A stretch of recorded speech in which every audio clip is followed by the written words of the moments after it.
All right.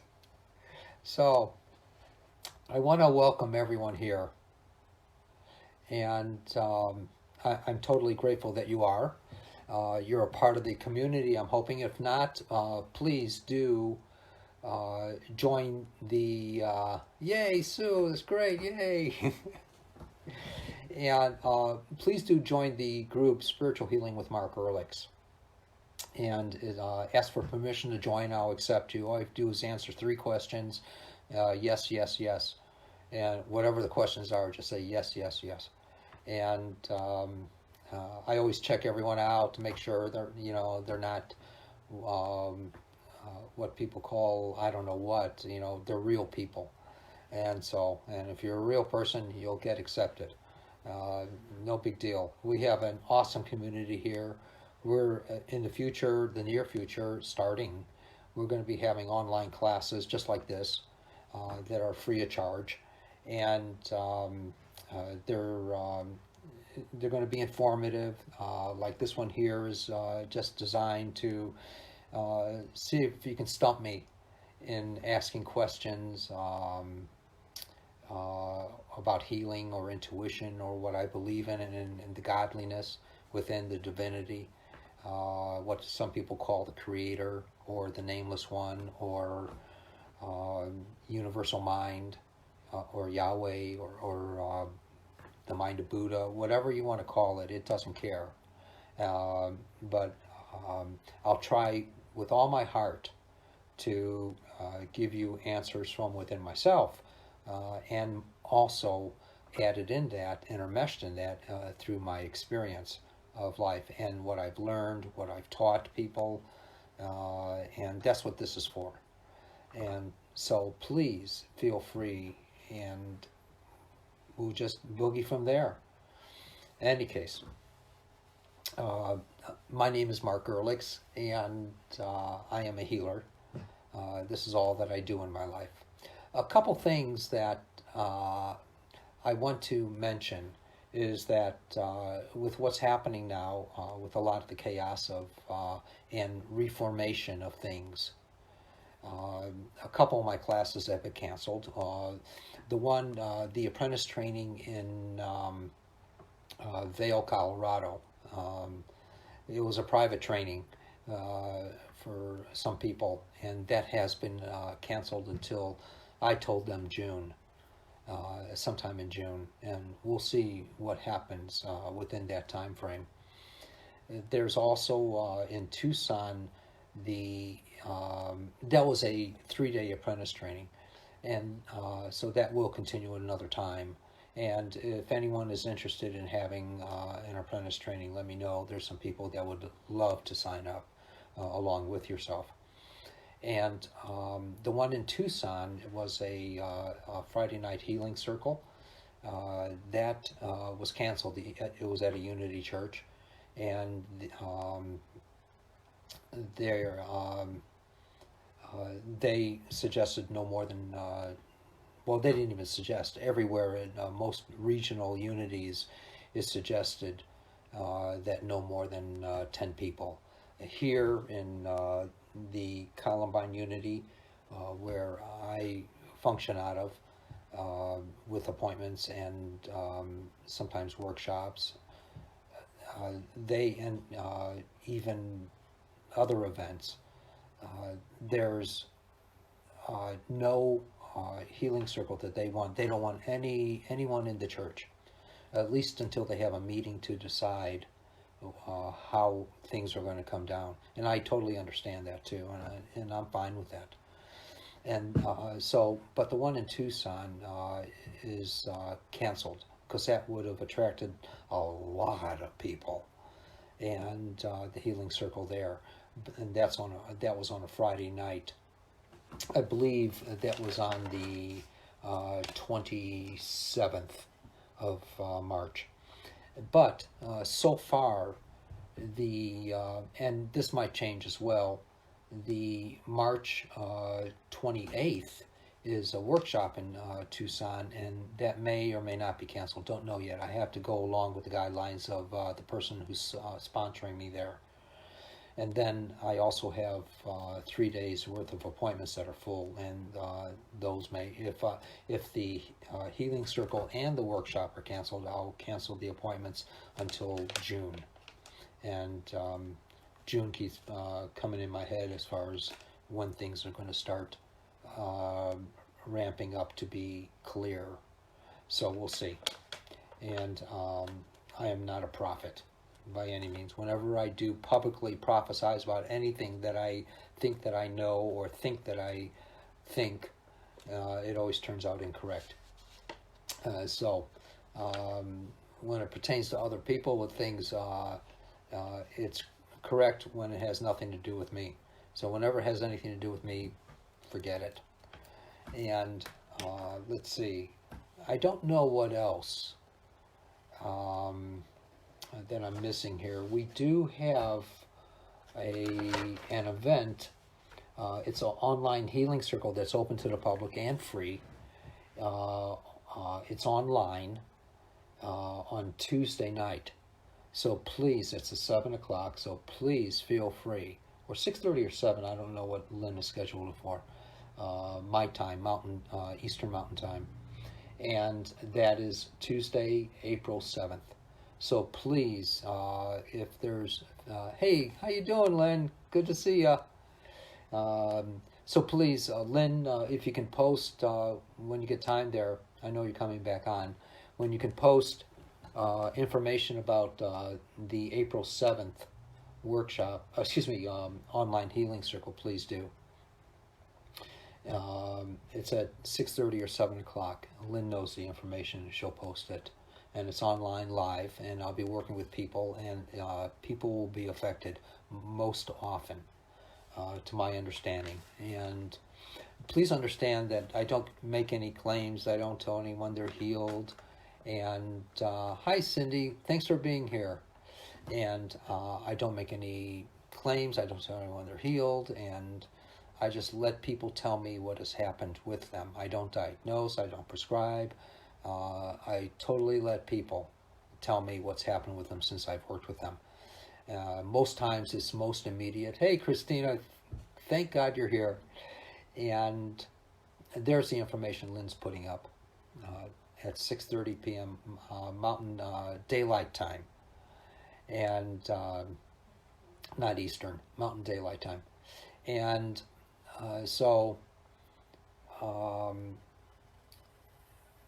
whatever. So during an appointment, if you want an appointment with me, please feel free to call me. And we'll set something up over the telephone, or if you're in my area, Colorado, Boulder area, we'll set something up here. And good to see you, Christina. Blessings to you, my friend. You and Steve. And so, in any case, I got some questions.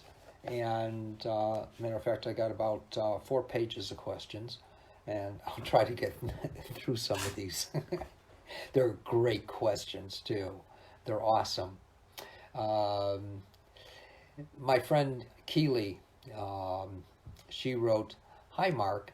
Thanks for all you do and this opportunity. I'd like to know your take on Ask and It Is Given. The Messages from Abraham." I've been, let me see here. I've been dealing with health issues for a couple of years now and had this book for ages, but only just got around to reading it. I've read tons of others. Is now the right time, therefore, for my radical remission from stage 4 cancer? Your thoughts, please. And Ask and It Is Given was even prior to Abraham.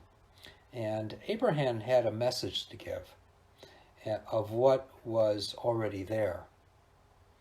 And to help the mind of mankind, man, woman, to awaken.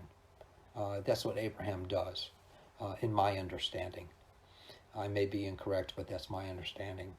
And the old ones pretty much kept it a secret because they felt that people just weren't ready for this. And in the old days, it was so difficult to find a teacher, uh, and for someone that was on a path or seeking a greater knowledge within themselves. And a teacher most often would reject people. Hey, Aggie, good to see you, my dear friend. So as the teacher rejected people, very, very few ever got to be with the teacher, and the teacher would generally just have one or two students the most, and then they'd have to spend a lifetime with them, just about. Many, many years, anything between, I don't know, I'm just guessing at this, between 5 and 50 years studying under that teacher. And the student knew it too. The student knew that they were getting something out of this. And so, but that was one of the basic laws. Ask and it should be given. And more people have grown and kind of stretched their emotional and their mental muscles through experience, and have been finding this out. That's just the way it is through evolution. It's a part of our, I want to say, inheritance that's enmeshed within us. These laws, these tools, to be able to exercise these tools that are given to us so freely. As far as, with what you're talking about, we even have a tool, ask and it will be given. Say, I want to get rid of this cold, or I want to get rid of this flu, or I want to do this, or I want to do that, or whatever.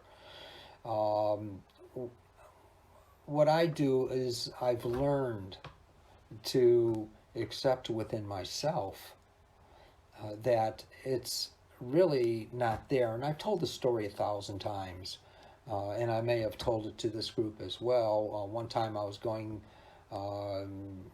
down this escalator in Nashville, Tennessee, and it was wintertime, and there was this big fellow behind me, and he sneezed right on my neck, and I went, I got the cooties.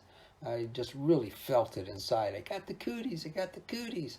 And I went, ah.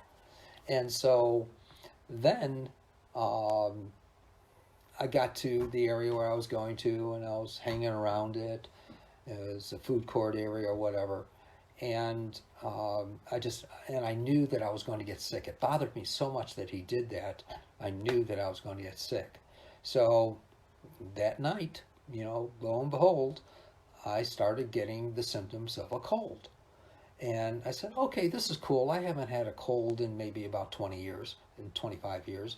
I wonder what this is going to be like. I want this. I want to see. I can handle it.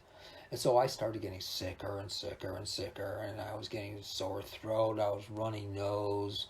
I had headache. I had a fever. I had just all kinds of stuff. And I did not like it, and it felt really bad. And I was turning into this big baby, but at the same time, I knew that this guy sneezed, and I was going to get the cooties. So it started feeling so bad within myself. I said, I don't think I want this. And because I know it's going to get worse, and it's going to take several days to go away. And because 25 years prior, I used to have every quarter of my life a cold, and I knew how sick I would get. And so here I am, saying, okay, I don't think I want this anymore. And I started giving it to that divinity. But I had to start giving the not only the symptoms, but the understanding of the cooties. And what I do, and then I'll finish the story, but then it was the next day that it was gone, thank God. And because I didn't want to live with that cold anymore. But what I do, hey, how you doing, Tamara? Good to see you. And what I do is every time I have a thought of getting a cold or a little sickness or other mundane discomforts in life, uh, I imagine that I have the thought, hey, Cynthia, great to see you. Thanks for being here. I have the thought that um, there's like a consciousness and that's impregnating itself into me. It's a part of the mind of people's. And so I watch that consciousness of that thought, of that distress, just leave me like a fume every time it tries to come into me or starts landing in somewhere within me. And sometimes you have to do it 50 times a day, 100 times a day, but it seems to work. It seems to work. And only once, I believe in the past 40 years, 45 years, have I been sick, or twice have I had a cold. And one time was on that escalator coming down. And I remember hearing a story from my teacher, my main teacher, and he was telling us that one day when a bunch of us were in front of him and he was giving us some direction in life, he was telling us that there was a specific angelic, or excuse me, a spiritual being that came to him and told him that he wanted to take this person, or this spiritual being wanted to take this person through, who was my teacher, through a specific initiation, but that my teacher had a cold, and he says, I'm not going to take you through unless you can get rid of this cold. And this is whom I call Paul of my order. And so Paul was saying, well, how can I get rid of this? And then the spiritual being said, find out, do it, because you're not going through this particular initiation unless you get rid of it by tonight. And hi, Connie, good to see you here. And so the teacher worked with it, and he got rid of it. Never told anyone how that I know of, but that story always stayed with me. And this is my way of doing it, is to watch it as a mind, a little particle of mind trying to impregnate within, and me taking over and saying, no, I just thought of you, so I know you're trying to impregnate, or you're in the back of my mind, I know you're trying to impregnate yourself in me, so I'm going to watch you come out of me like a fume where you're non-existent in me. If I was conscious of you coming into me, I can be conscious of you leaving me. And I think, in my understanding, that we have the ability to do that. And for me, in my personal experience and what I teach, this is what I found out to be true for me so far. It seems to work after all these years. And I kind of love this. So I know for me that it, with others that I've suggested that to, it seems to work with them. Who knows, maybe with this new virus that we're experiencing, the coronavirus, as we can either hold the fear or we can let go of it. I'm not saying it doesn't exist in the world, because I know it does. I know that people have it. And I know that it's cool to wash your hands. I know it's cool to stay away from people and to disinfect and do everything else. And that's correct. I don't have any doubt about any of that stuff. But at the same time, I personally have been around many a contagion various forms of different things all these many years, and I've hugged people, I've let them kiss me on my cheek or whatever, and by the grace of God, what I call God, it might be the creator, the nameless one, the universal mind, whatever you want to refer to it as, it seems to take over. And it's something that I trust. And therefore it is. But with the virus also, please understand, it's a little bit heavier duty. There's more of a panic in the mind. And so it's going to take a little more work. And with, for some reason or another, in my impression, this is only my impression, that it goes deeper than a cold or a regular flu.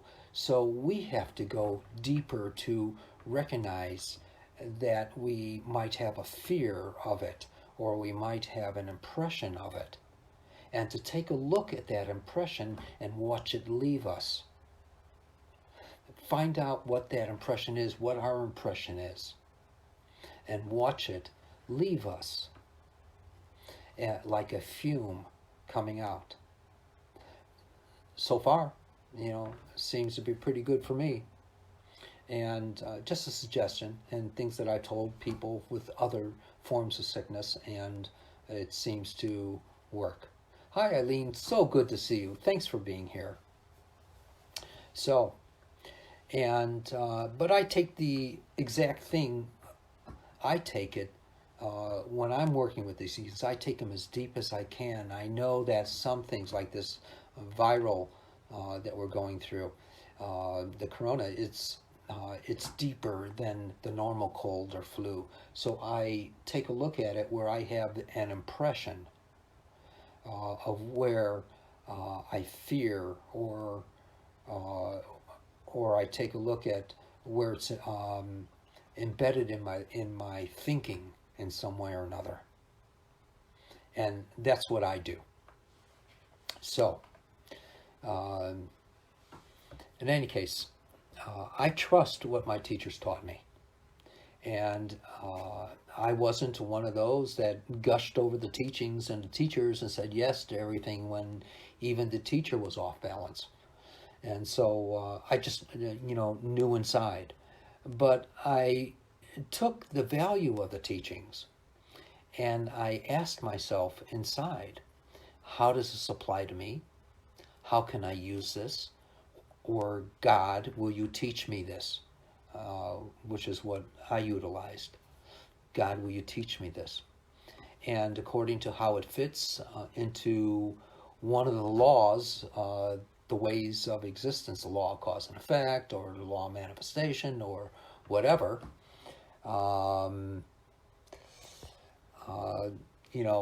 that's how we apply it. And,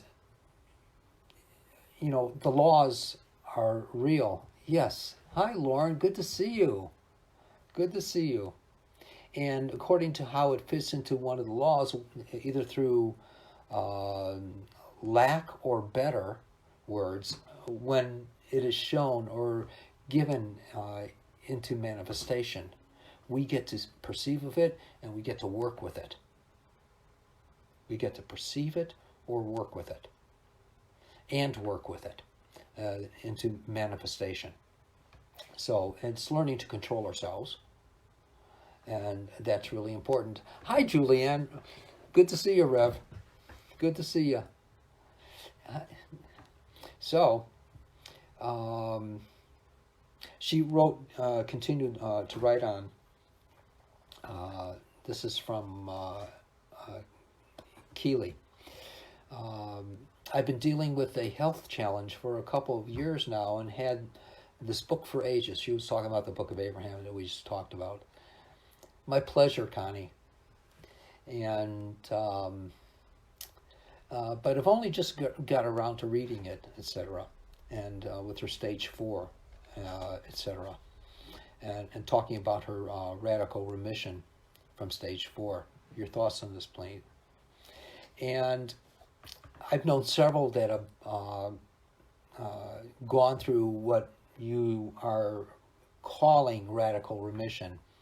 Uh, and to me, this is like an act of awakening. And there is no wrong in growing. As you do, it influences the body to change.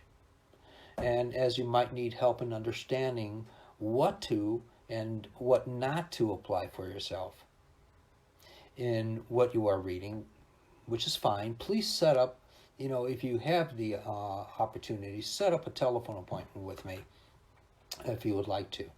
And that would help you in finding out what to and what not to apply in your life and what you are reading. If you're taking a lot of this stuff to heart in what you're reading, some of it might be superfluous chatter. There's so many things that you may not have to necessarily fix in your life or your progress, as you call it. The old cliche, if it's not broke, don't fix it. And so please. Here's another one. And who is this by? I don't even know. This is from someone. I didn't write it down. I've long believed our thoughts attract what we want and don't want. The law of attraction stuff. Yes, it is. It's the law of attraction. And I totally believe that. I believe that as we live in understanding, we also have encroaching in us the mind of fear from the world that tries to distract us. And in this mind of fear, it's going to, as soon as we're on a high place, saying, I know this, I feel it, it's real, and whatever, I know that I want to get this, or I know this is happening in my life, and I'm growing. As soon as we hit the pinnacle, then the mind of fear comes in, or when we hit a pinnacle point, I should say, because we can go higher, but then we start thinking, and it's the mind of fear through that process that comes in and says, no, wait, don't, give me attention. And then we crash. And then all of a sudden, hey, Leo, good to see you, my dear friend. And so we crash. And when we crash, we think it's time to be depressed. Here we just got off this great high moment of understanding and evolution and revelation and everything else, the revealing from within of miracles or whatever, or understandings, and then the mind of fear comes in and sabotages that all, and we believed it, and then we crash. But when we crash, we think it's a time to be depressed. And what the reality of that is, it's not a depression time. That crash is literally made for us so that we can assimilate what we got. Even though the mind of fear came in there, we get to assimilate what had happened, but we take it so personal that we get downed, and where it's really a time of processing, if that makes sense. So if we can recognize our thinking for the moment, we see that the processing, if we can be objective and observant, we see that the processing is integrating everything within us. And we don't have to hold on to what we've learned because it's integrating it within us. We don't even have to remember it. I don't remember most of my teachings, but things happen anyway. And so, there's a trust, and it's allowing that trust. So, the law of attraction, it all works. Once we learn to accept it, we can watch it manifest. And then the mind of fear is going to come in. See, the mind of fear is afraid of itself. It's like a little child. It doesn't know anything else except its simple consciousness to distract. And that's all it does. is distract. And so if we think that, oh, my prayer hasn't been answered in what I wanted to attract, don't believe it. That's a sabotage. That's a negation of your prayer. Maybe it takes evolution to get there. Maybe it takes other people for that to be answered. Who knows? Who knows? And or maybe it's already around you.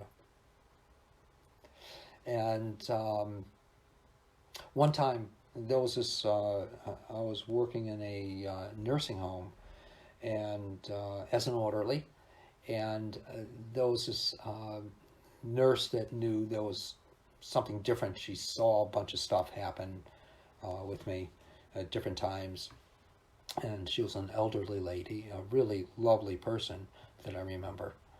And I went up to her one day. I really liked this elderly lady. She was just wonderful, working with people, loving people. And I said, is there anything in this world that you would like? And she says, God, yes. After a little conversation and stuff like that. And she says, I want a hope chest for my daughter. I've never found the right one. I said, awesome, awesome, awesome. Then we got distracted and we each had to go our own ways. And I just, using the law of cause and effect, I just pictured her just looking in a store window and seeing this perfect hope chest that she'd always longed for. And so, and then I dropped it. I accepted it and I dropped it. It took maybe about 3 seconds. And so it was the next day she came up to me and looked at me really oddly. And she said, I was walking down the street and I looked in the window of the store on the way home from work yesterday, and she saw it and she immediately got it. And as she was looking at me oddly, she said, thank you, and she walked away. Like I answered her prayer. I don't know. But it's the law of cause and effect. It's the law of attraction. It's available to all of us. And so, it's true. The law of cause and effect does work, and it's real. And everything that gets in its way is the mind of fear. So yes. And she also wrote, I am presently undergoing treatment for breast cancer. And I am also 69 years old. And so when she put that in there, when she's 69 years old, and remembering that she's going for undergoing treatment for her breast cancer, and that she's 69 years old, she wrote, that's the hidden fear. She's getting old, she thinks. And those, if you can picture, just picture where your fear comes in and give the reasons why and how things can affect you now. If you look back and take a look, I just wrote this fearful thing, or it's somewhere in my mind, you don't even know that it's fearful, but you're making a statement that's out of desperation, which is fear.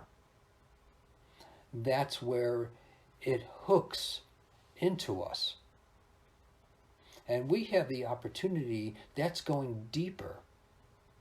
And we have that opportunity to see ourselves going deeper to that and unhooking it, where it's not a part of our life. Hey, Stephen, good to see you. And give my love to Jason tomorrow.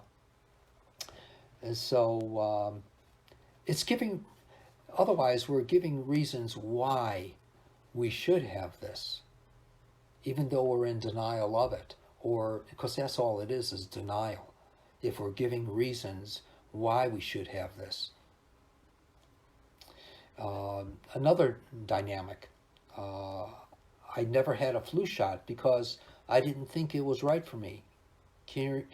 And what I expressed to her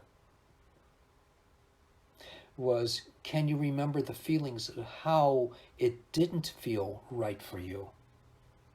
Can you remember the feelings of how it didn't feel right for you? And when you can take a look at, hi Michelle, good to see you. When you can take a look at the moment you first thought that or were afraid of that. If we can take a look at these things, we're taking a look at the mind of fear and how it distracts us in our life. Hey Karen, good to see you. Please go back to the beginning of the replay when we're done. Please, Karen.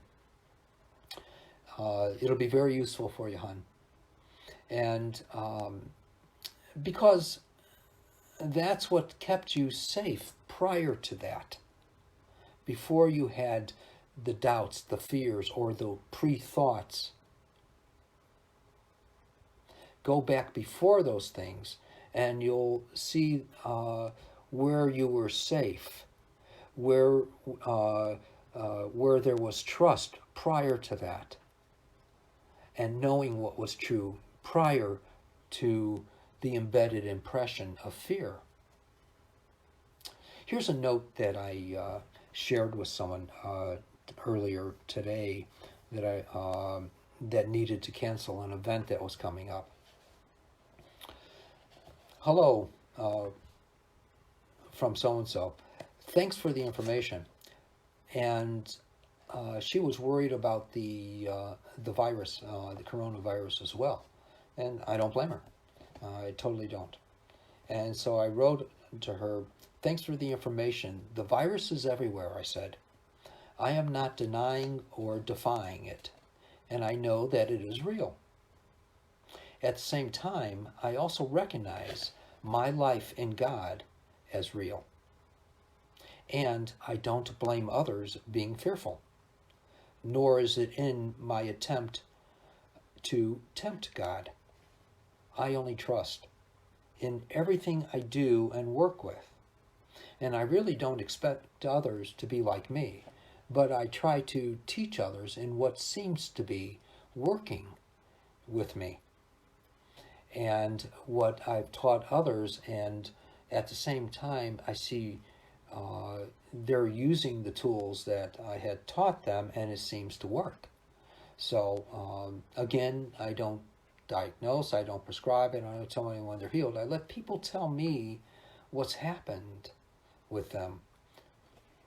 So, in the past, I'm writing further, the divinity has come through for me with various bacterial and viral contagions being exposed to. It's about walking my walk and talking my talk. And this is about what I teach for me.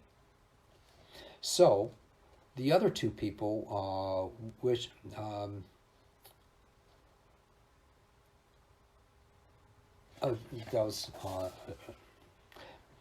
many people are afraid to even be outside, and hopefully you'll be able to stay close to home and get plenty of fresh air, I wrote and ended the letter. And so, you know, I trust that divinity within. I truly trust it with all my heart. And so we can talk about living a spiritual life, we can talk, but we live in the world. And ideally, the true spiritual person is blending both worlds. That's my take on it. And I will constantly pound you on this in all these gatherings that we have of the questions and answers. Constantly. And it'll be in every single time. So, here's another thing that was written. I hear reports on the news that people like me are more susceptible to the virus because of our compromised immune system. It's true, but it's fearful. And she said, I had a doctor's appointment today where everyone on the staff were wearing face masks. The doctor said they most likely will be closing down soon because of current outbreak, and for me to be especially careful because of my condition. I agree that the body gets older and more fragile, and but I also know, but also to know yourself more and greater, and through what's being related to you, through what's being expressed to you, if you can go there. Otherwise, we're going to panic. And if we panic, that's going to be like a chicken with its head cut off, as the old cliche goes. And at the same time, that's almost like superfluous chatter. It goes nowhere. It says nothing. It's just extra stuff that doesn't mean anything. And all that energy of being fearful and being excited or anxious, all that stuff is just unused energy. The anxiety is really excitement, in my understanding. So it's stopping myself whenever I start to get anxious, and I've been anxious several times in my life, and I can remember when I was really young being anxious. I've learned to catch myself and realize that the anxiety and the fear that I'm getting is really excitement. And so it kind of discombobulates me for the moment. Then I say, what am I excited about? And do I want to, then I figured, do I want to use the excitement for this fearful or anxious thing? Or do I want to use the excitement to be excited? And so I choose, when I'm conscious of it, I choose to be excited. And then it has a more purposeful function in me. It's a relief, it's a pressure off, and it allows for more to open and for the doors to open. And so I just use that tool in my life. I call it a tool. It's like consciously realizing something. And so, and of course, you know, the body gets older. Everyone here has experiences since they were born. The body gets older, and we begin to deteriorate with the first breath, which creates oxygenation, and which creates oxidation. And so the body's getting older, the body changes. And so you have to be more conscious of yourself and more aware and to know yourself more, I believe. And also in here, this particular woman wrote, 2 days ago I had a massage and the therapist was not concerned at all about touching me and working with me. He said there's too much overreaction going on. It depends. I felt more at peace with him and his office than I did with the doctor today. That's awesome if that helped you, and that it really is good. But when someone has cancer and they're getting massaged, someone who doesn't know specific technique in working with cancer can injure the person by unleashing the cancer cells in the body. They move them, and it can create a deterioration and displacement, etc. It can do a lot of damage. So a person has to be, when they have cancer, if they get a massage, they have to, it's really important, I should say, for the person to go to someone who knows how to do a massage for cancer, people who've had the experience of cancer in their body. Otherwise, you can do damage. But I'm sure that this fellow is kosher in that respect, so don't worry about it. And I always question everyone, so don't freak out over that. I'm not saying you're cursed or anything like that, because that's not true. And he might be a pro, which is great. Another question: can I subconsciously attract this virus by being afraid of it. Everything we've talked about, the mind of fear, we can help bring it on. It's just like when I was coming down that escalator and having that cold. There was, an acceptance. I got the cooties. Oh no. When the guy sneezed on me, I got the cooties. I knew it. Therefore, I had it. That's the way it is. That's the way it works. And it's the same thing. When someone sneezes on you, you can stand there not being afraid or holding up, the old fingers or whatever, and or calling on Mary, Jesus, and Joseph. You can, or Moses or whatever. You can also know that there's fumes coming out of you, and it's not going to embed within you. That's one technique. Another is that you might have light. You can picture yourself with light, and nothing, no darkness, no shadow can stand in the light. That even encompasses the thought of the fear. It encompasses it, and it dissipates it. No darkness, no shadow can stand in the light. If you know that, it is. That's just the way it is. It's not a crapshoot. And she wrote in here also, I used to listen to Wayne Dyer, and he thought along the idea that what you fear, you'll attract. She wrote, I love the guy. And I wrote, what you fear and what you want, you will attract. And many years ago, Wayne Dyer and I had events on the same venue while in Wisconsin, many years ago. And I got to listen to him, and I realized that he was really beyond his time. He was awesome. He was just awesome. How are we doing on time? Oh my God.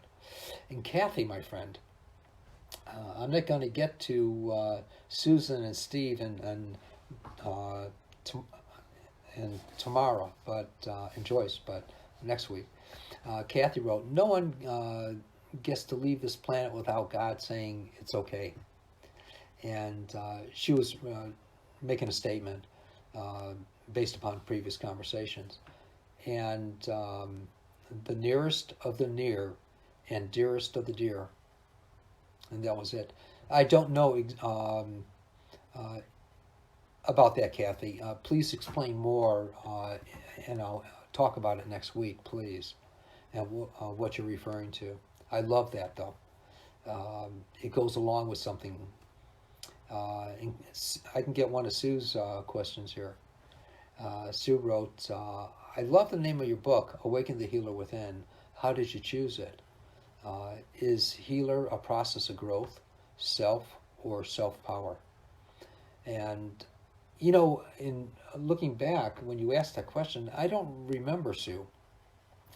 I think that I had a contest on Facebook for a name of the book, and there was a winner, and I sent them a book, and I'm pretty sure that was it. Either that or Nightingale Conant came up with the name of the book, but the audio CD, it was the book. So it was the contest many years ago.